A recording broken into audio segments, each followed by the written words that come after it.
Attack on Titan es sin duda alguna una de las series más complejas que he visto en mi vida, cargada de acción impresionante, enemigos de escalas monumentales y una trama política bien armada, contando con cuestionamientos filosóficos, morales y éticos bastante profundos y escenas salidas de un hentai. Sin lugar a duda, el momento más complejo de esta serie es su final. Y es que el final de esta serie es bastante denso, con muchísimos matices y simbolismos. Es uno con una temática de impacto tremendo, lleno de oscuridad y una trágica incertidumbre. Sin embargo, también es un poco torpe y en ocasiones apresurado, bordeando lo juvenil en ciertas escenas. Mientras permanecía atónito en mi silla, viendo cómo este show tomaba un camino el cual no podía comprender, simplemente me resigné a ver cómo las imágenes que se me presentaban en pantalla formaban un cierre que mi cabeza no podía descifrar. Y habiendo pasado toda la noche tirado en mi cama, luchando con los sentimientos de enojo, vacío y frustración, con las imágenes tan espantosas que este final de la serie había grabado en mi mente, decidí contactar a mi mejor amigo Mako, un amante de este show, y nos dispusimos a ver la película en el cine. Debo decir que habiendo terminado de ver la película y leer el manga, he encontrado la luz. Y ese final tan vacío y confuso se convirtió en uno de los finales más impactantes que cualquier historia en mi vida me ha podido contar. Esto es Project Udon, y habiendo estado en ambas caras de la moneda, espero te puedas tomar el tiempo para considerar mi perspectiva, así como yo he considerado la de muchos a través de los comentarios, y juntos tal vez obtener un mayor entendimiento de lo que sucedió en esta conclusión. Te comparto mi reseña acerca del tan controversial final de Attack on Titan.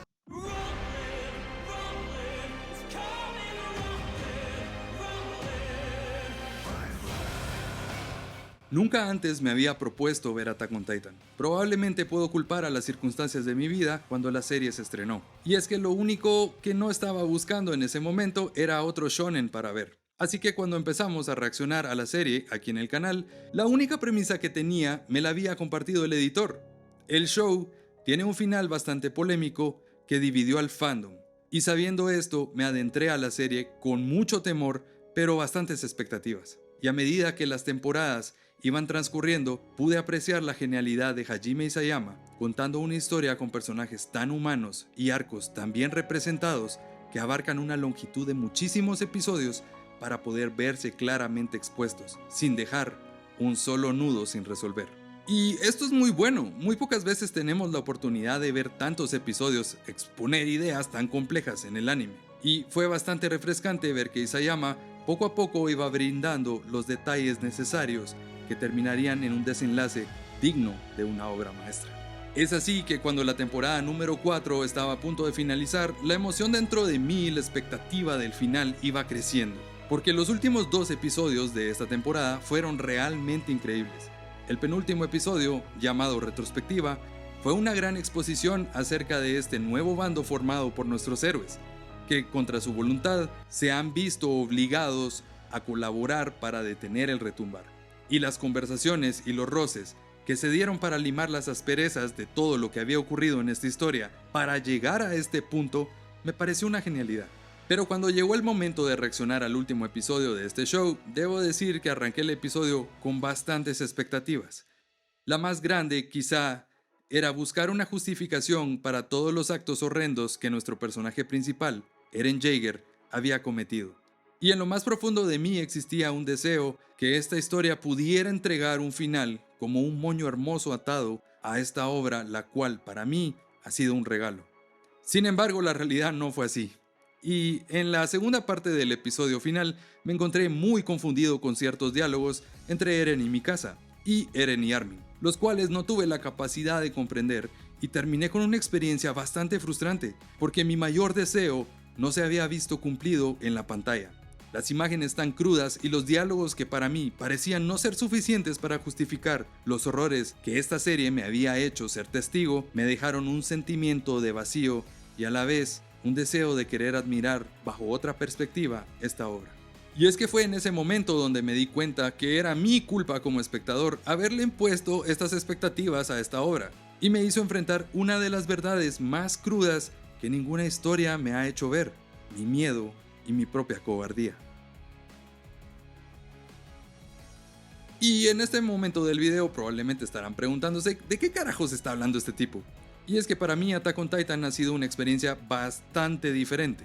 Mi inhabilidad e incapacidad de poder relacionarme con el personaje principal desde el capítulo número 1 me obligó a ver esta serie a través de los ojos de los demás personajes. Personajes como Reiner, que encarnan muy bien los horrores de la guerra, personajes como Jan, que son tipos normales y hasta cobardes, pero que cuando la situación lo amerita, ellos se levantan a la altura de la misma y combaten y protegen a sus seres queridos sin ningún ideal más allá del de sobrevivir. No digamos Armin, quien durante toda la serie demostró tener una facilidad y preferencia por el diálogo y las palabras antes de la violencia. ¿Notan un patrón aquí? En ningún momento mencioné una cualidad que representara a Eren Jaeger, y esa fue la verdad tan vergonzosa que esta historia me hizo contemplar. Verán, desde el inicio Eren Jaeger era un personaje el cual me costaba muchísimo digerir, pudiendo distinguir que era un personaje que activamente deseaba mover la trama a través de su deseo de cobrar venganza de todos los titanes por haber matado a su madre y arrasado con su ciudad natal, robándole toda capacidad de libertad y obligándolo a vivir dentro de las murallas. Sin embargo, rápidamente descubrí que este personaje se vio muchas veces incapaz de cumplir con su cometido a través de las temporadas, debido a que se vio forzado a reaccionar a lo que este mundo cruel le tiraba en el camino. Debo admitir que plantearse una meta más grande que uno mismo y perseguirla no importando los sacrificios que deban hacerse en el camino requiere una gran cantidad de coraje que evidentemente no tengo, y por eso no podía simpatizar con él. Un niño forjado en tragedia que empezó a hundirse profundamente en la oscura soledad con un anhelo de libertad. Convencido de que este mundo posee una naturaleza incapaz de redimirse, se convirtió en un personaje que como espectador comprendí de todo corazón y pude sentir profunda empatía con él, pero al final, y con justa razón, lo consideré equivocado. Tomando el bando de Armin y compañía con la noción de que la violencia genera más violencia, un lema que esta serie repetidas veces nos ha enfatizado, pero que este episodio final recontextualiza todo lo que hemos visto y simultáneamente mantiene la gran tragedia que me ha enamorado de esta historia. Si alguien me hubiera dicho al inicio de la serie que el pequeño Eren terminaría siendo el genocida más grande de la humanidad, rápidamente hubiera dicho, no gracias, mejor veo otra serie. Habiendo visto el final, me encuentro reflexionando acerca de los inicios de la última temporada. A través de los episodios de la cuarta temporada, se nos muestra el estado mental en el que se encuentra Eren Jaeger, el conflicto en Liberio, la revolución de los Jaegeristas y la consecuente pelea por Paradis, pero por sobre todo, la imagen más horrenda que he visto en mi vida, salida de las pesadillas más oscuras de Lovecraft, el retumbar. Siendo Eren un extranjero en la narrativa de este arco y siendo mostrado como el antagonista principal de esta historia.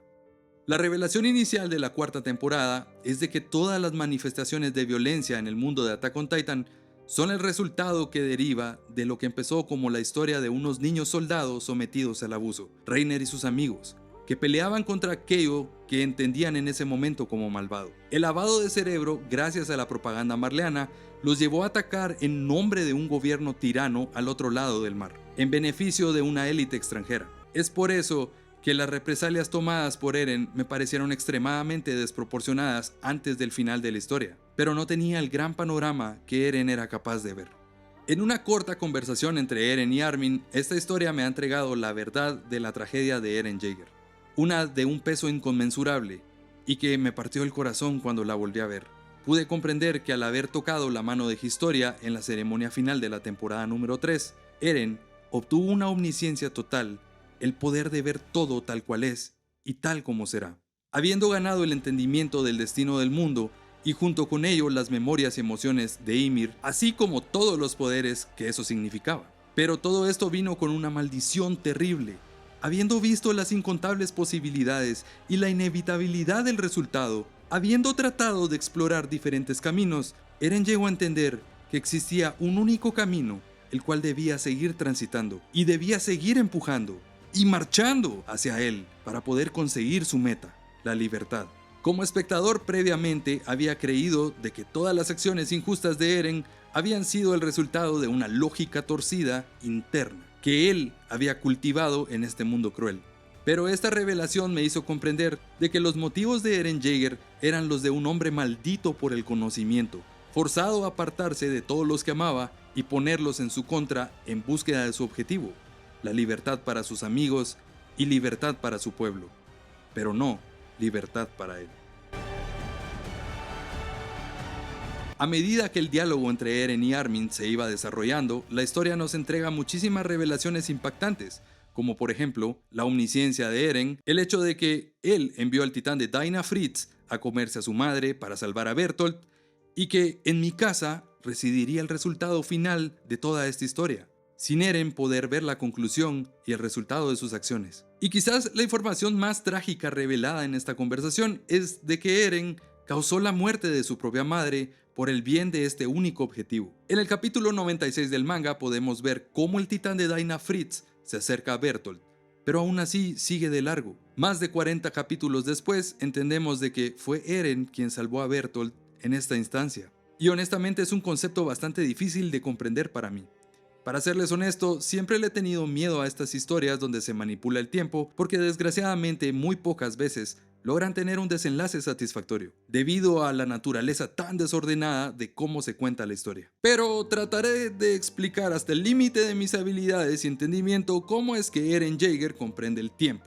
Y espero que no esté tan equivocado en mi interpretación de estos capítulos. Dentro de los caminos, la habilidad del titán fundador conferida a Eren por Ymir, todos los eventos ocurren en una línea de tiempo fija. Todo, pasado, presente y futuro, ocurre al mismo tiempo, en el mismo instante, y por esto es de que Eren es capaz de afectar aquello que ya ha pasado, puesto que puede percibir todo al mismo tiempo. Un claro ejemplo son las imágenes que este final nos ha dejado ver cuando Eren y compañía arriban por primera vez en Marley, y Eren rescata a un niño llamado Ramsey de ser asesinado por comerciantes locales que lo capturaron robando. Movido por las nobles intenciones que siempre ha tenido como soldado, se dispone a salvar al niño. Sin embargo, se detiene al darse cuenta de que este niño, que está a punto de salvar, posteriormente irá a morir por el poder del retumbar. Es así que ninguna acción noble y valiente tiene sentido cuando él mismo sabe que todo terminará por sus manos, y se ve partido emocionalmente,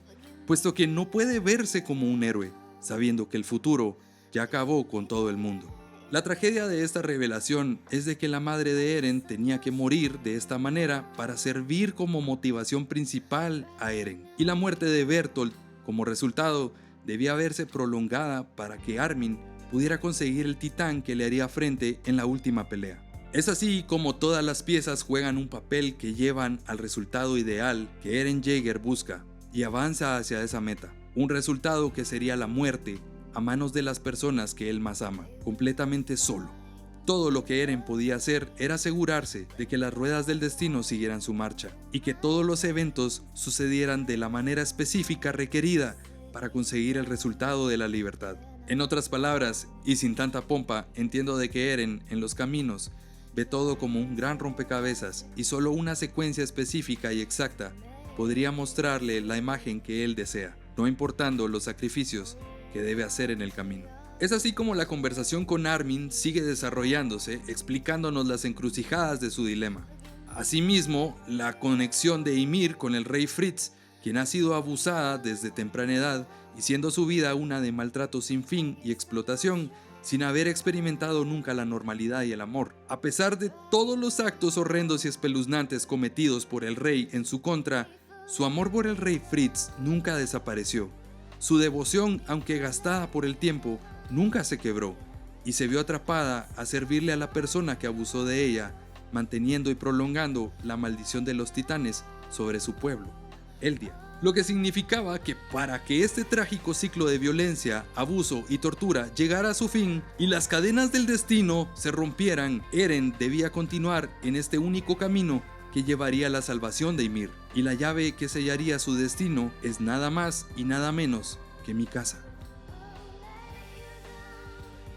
El amor que Mikasa sentía por Eren a través de la historia se vio representado como uno tan fuerte que en diversas ocasiones valoraba a Eren sobre cualquier cosa, sin importar la vida de quien fuera. Y es aquí donde yo veo un paralelismo con el amor que siente Ymir por el rey Fritz, ambas esclavas por el amor inquebrantable que sienten hacia su ser amado. El hecho de que Ymir haya escogido a Mikasa no solo es entendible, sino importante para el desarrollo de los eventos que sucederían. Mientras Ymir ve a Mikasa tomar acción dejando de lado por un segundo su gran amor que posee por Eren y es capaz de hacer en ese segundo lo que es correcto, cortándole la cabeza a Eren. Ymir, quien se encuentra detrás de esa escena tan horrenda y conmovedora como lo que es el beso de Mikasa, solo puede sonreír al darse cuenta de que si Mikasa pudo deshacerse de su amor por un bien mayor, quizás ella es capaz de hacerlo también. Y precisamente lo hace al erradicar el poder de los titanes, dejando a los eldianos libres.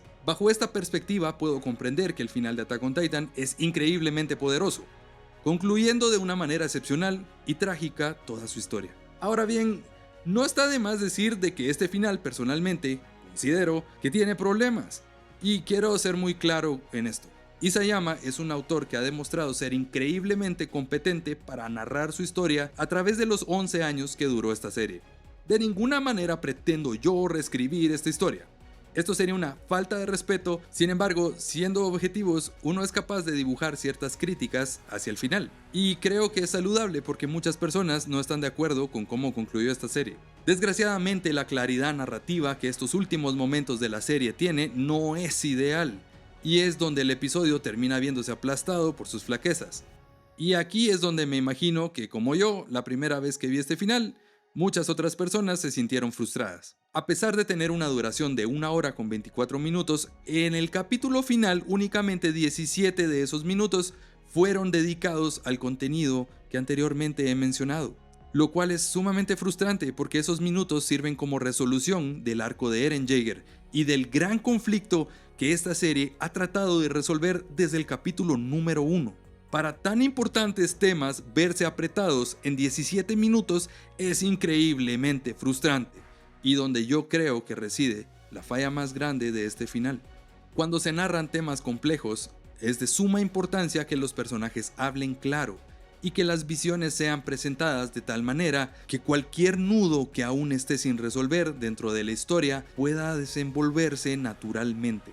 Y creo que este es el mayor inconveniente de estos 17 minutos. El impacto emocional de cada revelación brindada en el diálogo de Eren y Armin se ve opacada por la logística detrás de la mecánica de la historia. Quiere decir que la mayoría de diálogos que exponen estas revelaciones se sienten demasiado rápidos y con poca preparación. Eso nos da como resultado reacciones de frustración porque el espectador siente que se está perdiendo de algo vital para poder comprender lo que nos están tratando de decir. La conversación entre Eren y Armin se ve estructurada de manera que Armin elabora los acontecimientos básicos que nosotros como espectadores conocemos, mientras que Eren lanza bomba tras bomba de la trama sin elaborar más allá. Y es que es importante para mí como espectador que el show me dé un respiro para digerir estas grandes revelaciones en la trama. Estas revelaciones que Eren nos está brindando y poder encajarlo en el gran contexto de la historia. Pero esto no es lo que sucede aquí. Como espectador me vi forzado a tratar de digerir rápidamente la revelación de que Ymir sufría de un síndrome de Estocolmo,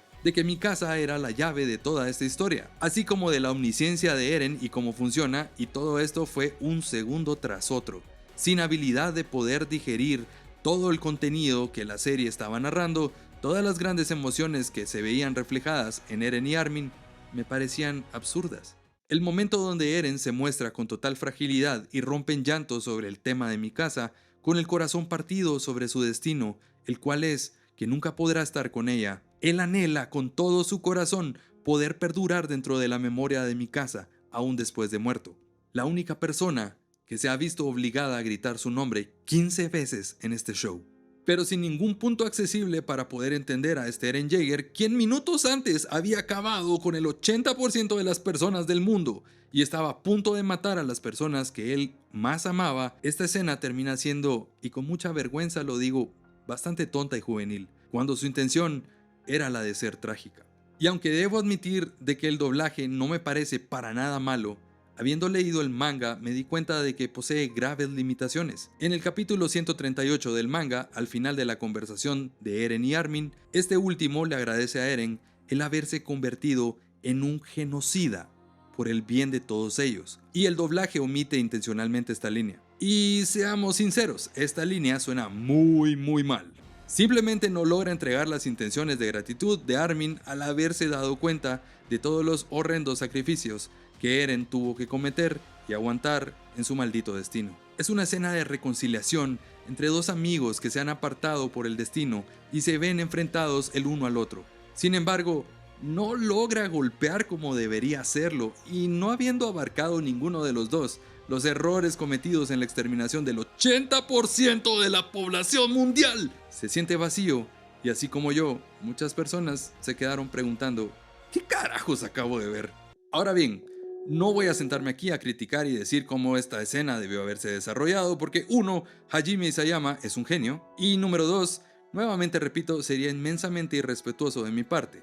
Pero considero de que 17 minutos es demasiado poco para entregar un diálogo que debería haber resonado en mi alma para toda la vida. Los minutos restantes del episodio son minutos llenos de emociones, con la gran mayoría de arcos de los personajes que hemos llegado a querer concluyendo de manera satisfactoria. Gaby y Falco lograron reencontrarse, Annie se reencontró con su padre, el cual creía muerto, y ambos pudieron ser sinceros con sus emociones. Reiner, tú no tienes que pedir perdón, mi príncipe. Al reencontrarse con su madre, logró escuchar las palabras que tanto había anhelado desde que era niño, que lo amaban sin ningún otro interés, simplemente porque era su hijo. Y luego es posible observar al capitán Levi con su cuerpo destrozado poder despedirse de una manera digna de la memoria de todos los soldados que consagraron sus corazones para ver un mundo sin titanes, murmurando por última vez el lema de la Legión, palabras que nos han acompañado a través de toda la serie. De igual manera, Connie y Jan se permiten tener un segundo para recordar la memoria de Sasha, mientras ésta desaparece dentro de la neblina. Pero todo esto se ve interrumpido nuevamente por la amenaza de las armas levantándose en contra de los inocentes. Y vemos como Marley nuevamente desconfía de los eldianos. Y entonces me pregunté la primera vez que vi este show, ¿para qué trabajó tanto Eren? ¿Cuál es el sentido y propósito de todas las vidas sacrificadas si el mundo no ha cambiado? ¿Es acaso la tragedia y este ciclo sin fin de violencia imposible de detener? 2 minutos restantes nos relatan acerca de un mundo sin titanes, 3 años después de la batalla del cielo y la tierra. Y aunque en los comentarios de los videos del canal pude descubrir que muchísimos tienen problemas con la identidad del padre de los hijos de Historia, aunque puedo entenderlos hasta cierto punto, creo que el propósito del embarazo de Historia no fue entendido por muchas personas. Para mí, ver que Historia tuvo la oportunidad de llevar una vida que se asemeja a la normalidad con una familia amorosa es una prueba innegable de que el mundo está sanando poco a poco. Pero en típica manera de Attack on Titan, nos muestran de que los jägeristas cada día ganan más fuerza a través de la propaganda y el miedo, y que Paradis es ahora lo que Marley era antes de este conflicto, una nación ultranacionalista con tendencias fascistas, al saber que las demás naciones podrían contraatacar por venganza de lo ocurrido con el Retumbar. Me pregunto, después de todas las batallas y tribulaciones las cuales Eren libró, todo ese dolor y sufrimiento, todo ese sacrificio y muerte que ha dejado el Retumbar, ¿no sirvió para nada? Y es aquí que cuando volví a ver el final en el cine y conversarlo con mi mejor amigo, me di cuenta de que Eren únicamente era un joven que trataba de proteger a los suyos, de que no había un plan al estilo Deus Ex Machina donde la paz mundial iba a poder lograrse, de que la paz mundial nunca fue su objetivo, y de que esta historia me hablaba acerca de cómo la violencia es parte inherente de la naturaleza humana, una realidad tan cruda y desagradable, pero real. Y en ese momento recordé las ideas del filósofo Fyodor Dostoyevsky, que las personas no son buenas por naturaleza, que ser libre significa ser impredecible, que la libertad individual debe protegerse aún a costa del riesgo de que otros la utilicen para cometer actos despreciables y malvados, y que la libertad nos hace más humanos. Y es así que las palabras de Historia resuenan en mi cabeza y en mi corazón. Queda en manos de los sobrevivientes el destino de la humanidad. Queda en manos de los sobrevivientes pelear por un mundo mejor, sabiendo que en el camino encontraremos conflicto y sacrificios tendrán que hacerse nuevamente. Y mientras mi casa, sentada al lado de la tumba de Eren, anhela verlo de nuevo, un ave aparece y le coloca nuevamente la bufanda, así como Eren lo hizo al inicio de esta serie. En diversas ocasiones he hablado de los varios momentos en los que este show nos enseña a las aves y el simbolismo del escudo de la Legión, las alas de la libertad. Y esta aparición simbólica de Eren como un ave es una manera de decirnos de que al final de su vida, él ya no es esclavo de su horroroso destino y por fin es libre. Es bastante fácil descartar aquellas cosas que al inicio no comprendemos. Y para mí, escribir este video ha sido todo un reto, con momentos muy desagradables y otros con mucho aprecio y gratitud. Debo decir que este final funciona.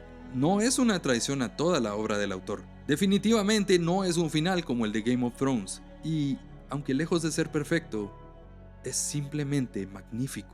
Attack on Titan es una historia que muero porque algún día mis hijos la lean y la puedan experimentar así como yo. Es una historia que sin un final feliz nos advierte de cómo la ignorancia y los prejuicios pueden llevar al extremismo, a la radicalización y a perpetuar el ciclo de violencia infinito en nuestra vida. Pero tal y como Armin le refuta a Zeke en los caminos, aunque la paz se consiga con guerras y el amor se pague con tragedia, la vida continúa, la humanidad pelea y la libertad sobrevive. Esto fue Project Udon y nos vemos en la siguiente aventura.